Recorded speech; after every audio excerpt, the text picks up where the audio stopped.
Next है binary number system.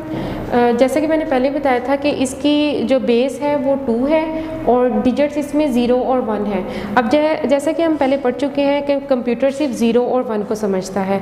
अब क्या होगा कि अगर ए और बी, कंप्यूटर को नहीं पता कि ये ए और बी क्या है, क्योंकि ए की जो डेसिमल वैल्यू है वो 65 है और बी की डेसिमल वैल्यू जो है वो 66 है।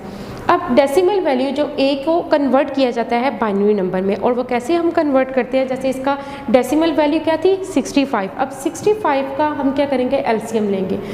लेने का तरीका क्या है, 2 3 दा 6, 2 2 दा 4 और 1 डिजिट बचा, जो रिमाइंडर होगा वो हमने साइड पे लिखते जा रहे हैं। अब 2 1 दा 2 2 6 दा 12, ये पूरा डिवाइड हो गया तो पीछे आंसर 0 लिखेंगे।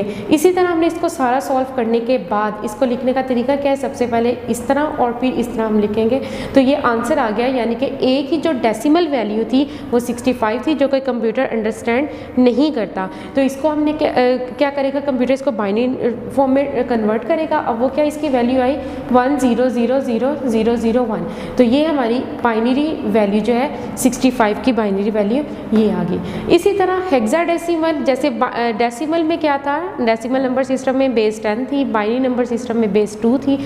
इसी तरह हेक्साडेसिमल सिस्टम में क्या होता है, इसकी बेस 16 होती है और इसमें डिजिट 0 से लेके 15 तक होते हैं। अब इसमें एक चीज़ और है कि 0 से 9 तक तो हमारे वही नंबर चलेंगे।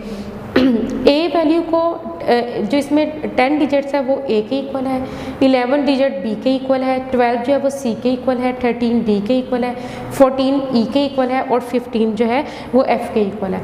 एग्जांपल है इसके जैसे 3 5 2 बी। अब इसमें 3 2 का तुम्हें पता है। अब अगर हेक्सा में एफ जो है किसके इक्वल है, 15 के, यानी कि यहाँ पर 15 वैल्यू है, और बी किसके इक्वल है, 11 के। ये तो हो गया हेक्साडेसिमल। अब उसके बाद नेक्स्ट टॉपिक है हमारा नंबर सिस्टम कन्वर्जन।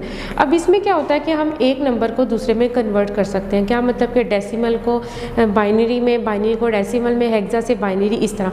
अब इसका फ़ायदा क्या होता है, क्योंकि अभी हम शुरू से ये पढ़ रहे हैं कि जो कंप्यूटर है वो 0 और 1 को समझता है। अब क्या होता है कि अब और हम जो है डेसिमल और अल्फ़ाबेट वगैरह को समझते हैं।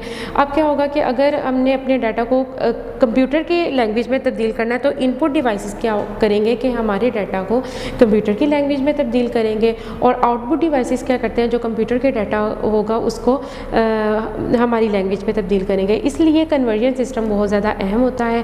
अब सबसे पहले हम पढ़ेंगे decimal to binary and binary to decimal. अब जैसे डेसिमल टू बाइनरी, अब डिजिट्स दिया है 1 5 6, इसके साइड पे आप देख रहे होंगे कि 10 लिखा हुआ है। इससे मुराद ये है कि ये बेस 10 में है। अब हमने बेस 10 को, डेसिमल को बाइनरी में कन्वर्ट करना है। अभी मैंने आप लोगों को एग्जांपल एक बताई थी बाइनरी नंबर सिस्टम में, जैसे ए है करैक्टर है, उसकी डेसिमल वैल्यू 65 है, उसको कन्वर्ट करना कहता बाइनरी नंबर सिस्टम में। इसी तरह 156 है, 156 का आप एलसीएम लें।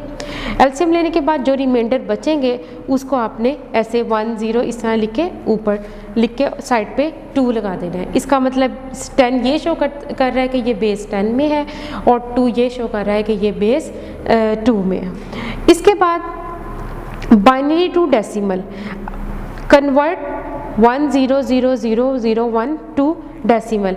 जैसे हमने अपनी फर्स्ट डेसिमल नंबर सिस्टम में पढ़ा था कि रीड करने का तरीका क्या है। अब ये बाइनरी से हम डेसिमल में जा रहे हैं तो इसको हमने कैसे पढ़ना है, 0 1 2 3 4 5 6।